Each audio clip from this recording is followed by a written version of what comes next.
Shabbat Shalom.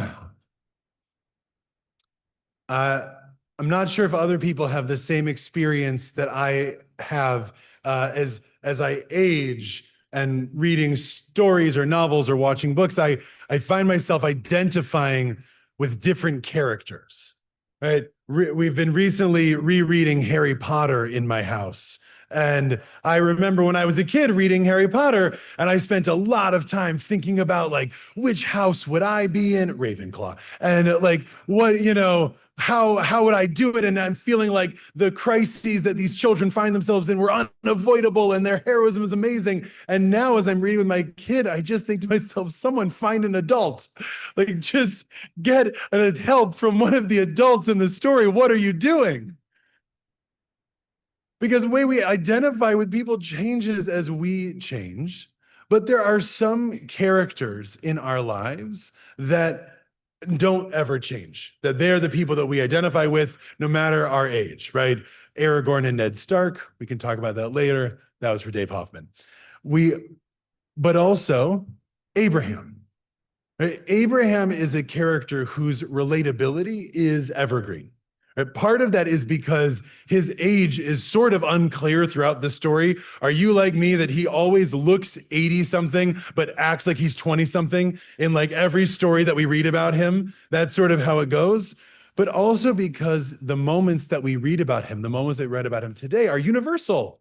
Right? The Lech Lecha moment that we talked about earlier, right? Of starting something new, of feeling like you're being called into a new journey.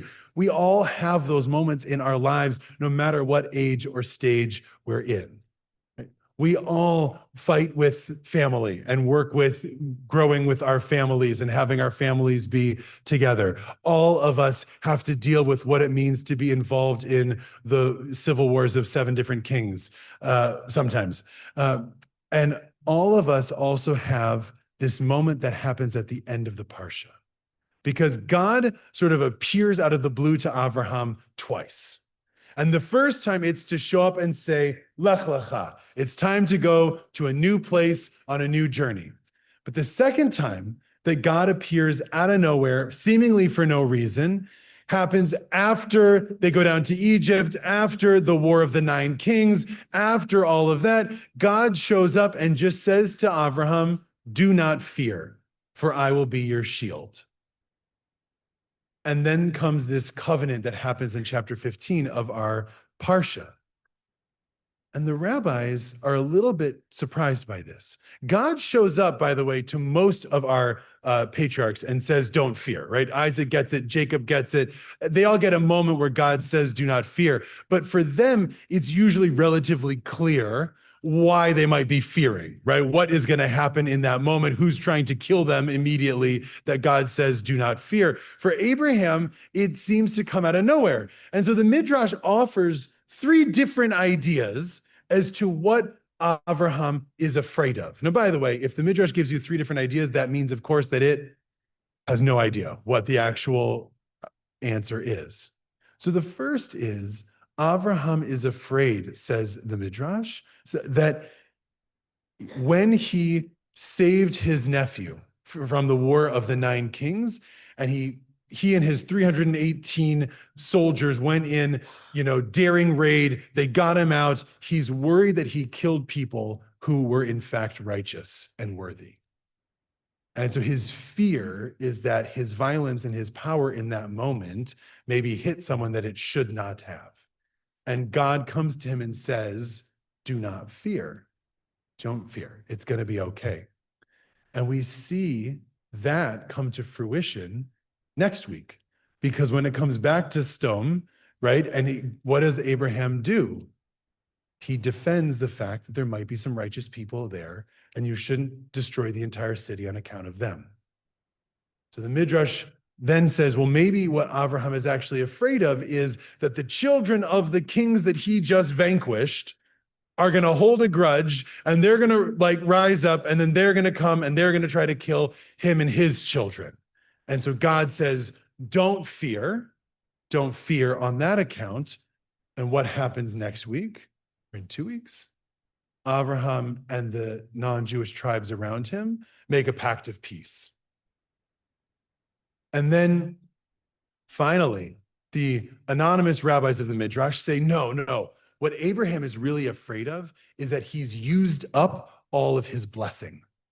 God came to him and said, I will bless you. I will make your name great. It's going to be fine. You're going to have this wonderful reward.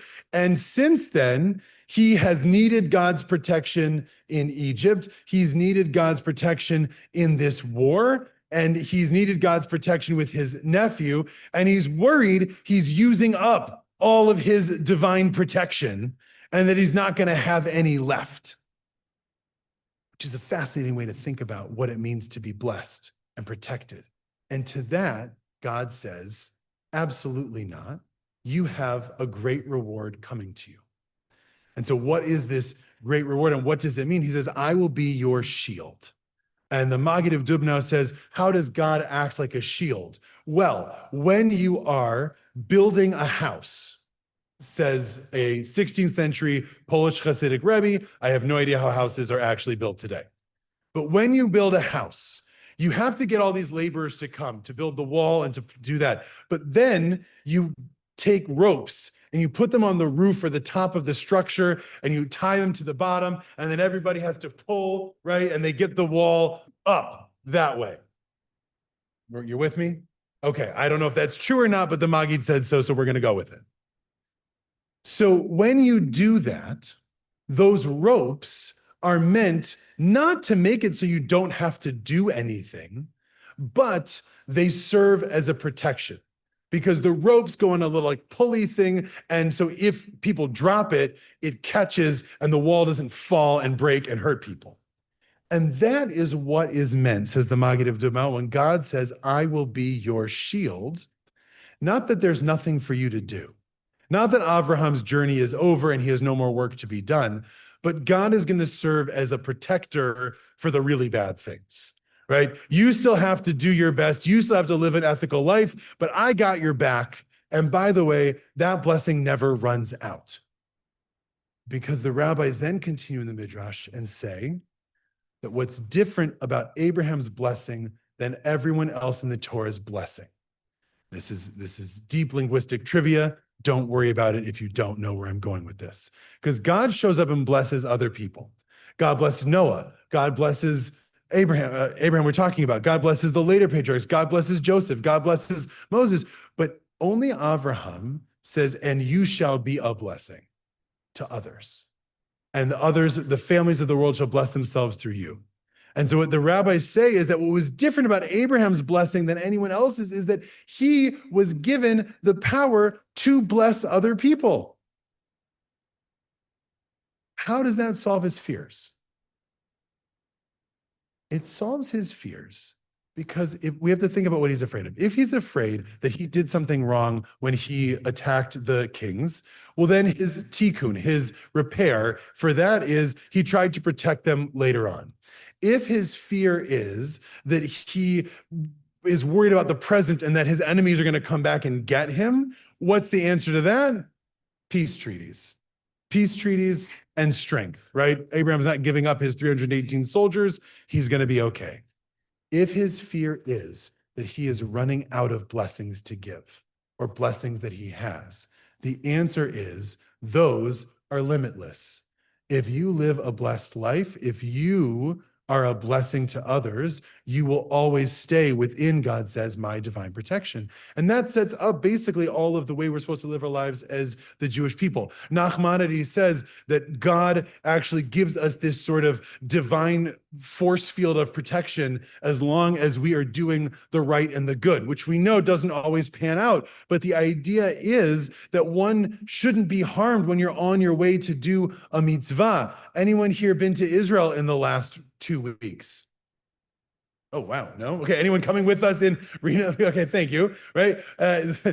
Being honest. Okay. Did someone give you $1 on the, yeah, that's right. You can't go to Israel without getting $1 on the way. Why?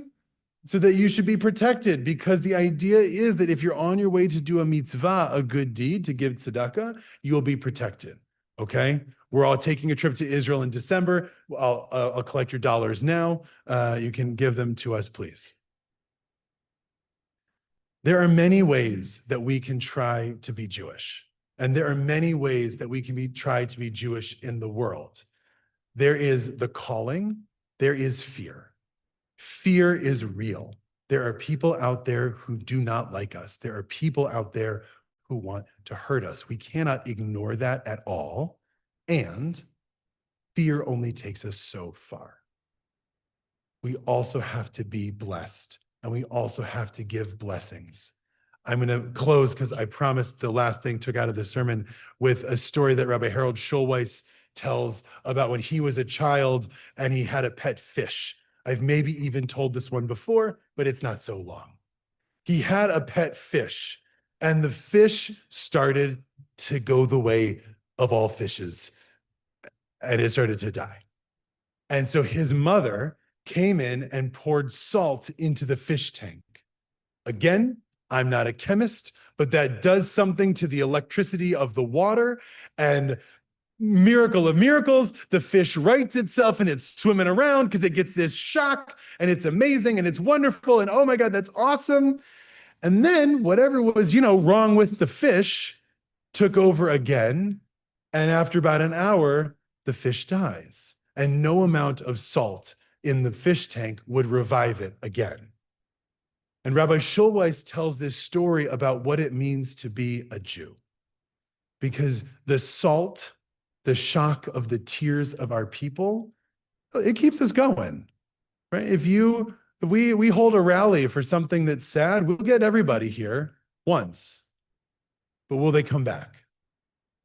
Being a Jew is more than just the fear piece of it. That only works for a little bit.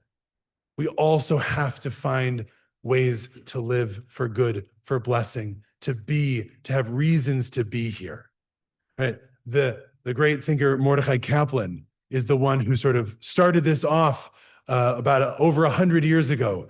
He wrote, "We have a real problem in this country, in America, because there's no more anti-Semitism." Oh, okay. But he said, in a world with anti-Semitism, the anti-Semites decided who was a Jew and who wasn't, and they kept us all Jewish because we didn't have options, right? We had to have our own law firms, we had to have our own grocery stores, we had to have our own everything because we couldn't go do it elsewhere. Now, said he in 1916, that there's no more anti-Semitism, we're going to have a positive reason. We're going to have to reconstruct Judaism to be a positive thing that will keep people in. Now, in some ways, he was quite wrong, and in some ways, he was quite right. He was quite wrong in that there is, unfortunately, still anti-Semitism, although now I think we can work at whatever law firms we want, or the Jewish ones won. I don't know. Okay. But he's also right. We have to have a reason for being here. We have to have a reason to be Jewish. It has to be a positive thing. So we, like Avraham, see ourselves both in being called and also being afraid. And it's okay to be afraid. It really is. There's something to be afraid of.